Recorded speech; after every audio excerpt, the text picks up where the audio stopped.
It is a virus which has already taken a heavy toll.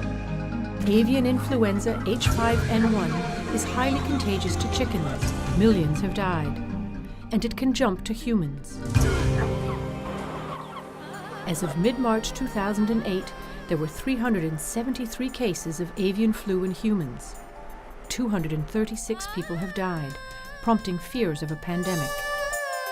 I want to stress here that as far as I'm concerned, we have to look at the fragility and susceptibility of the whole world. Countries are not relevant when it comes to dealing with a virus of this kind. The whole world is at risk.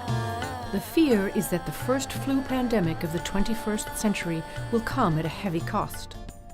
In the pandemic of 1918, caused by a similar virus, 50 million people died. It's predicted a mutation of H5N1 could kill 70 million people or more. Developing countries would be hardest hit, with higher mortality rates and economic losses twice that of the developed world. To help the developing world control the spread of the virus and prepare for future outbreaks, the World Bank administers the Avian and Human Influenza Facility, a trust fund with millions of dollars pledged by donors in 2006. The bank also has its own global funding program, offering grants, loans and credits. And its advice and expertise is also helping countries with the cost of culling birds and containing outbreaks.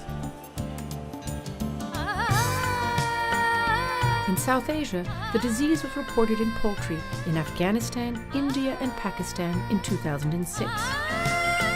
With support from the bank and other agencies, South Asia began a coordinated effort to control the disease in birds and prevent a human pandemic.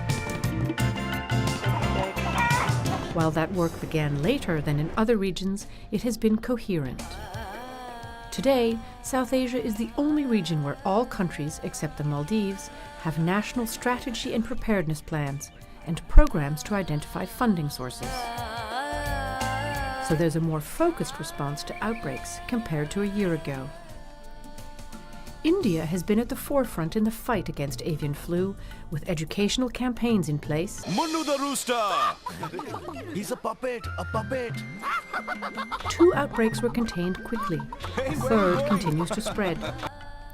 India hosted a World Interministerial Conference in December 2007. There, all countries committed to work for one world and one health. Afghanistan was the first country in the region to receive bank support in 2006. It's containing outbreaks, even in remote and violent areas. Pakistan had its first human case of death in 2007. It is implementing a program with its own resources. Bhutan has so far been spared avian flu outbreaks, but with the aim of protecting its chickens, Bhutan has banned imports of poultry and its byproducts from other countries until they are rid of avian flu. Sri Lanka has a national preparedness plan and a trust fund grant. Nepal, too, has a national preparedness strategy. In Bangladesh, major control efforts are underway, including the culling of more than 1.2 million chickens. Outbreaks have been reported in 47 districts. No human cases have been reported, but the disease continues to spread to animals, presenting a risk to people. For South Asia, tackling the virus has led to better labs and training and more effective monitoring. Interagency planning and coordination has improved.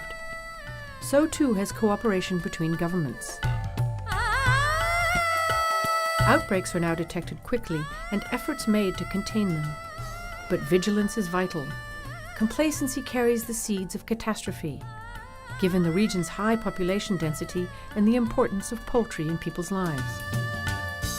It was only in June 2006 that South Asia was seen as a region at serious risk without a solid plan to fight the disease.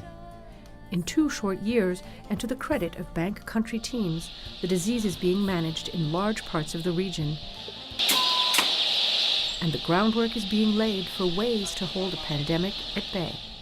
The World Bank and the UN are helping all countries to make good use of the New Delhi Roadmap.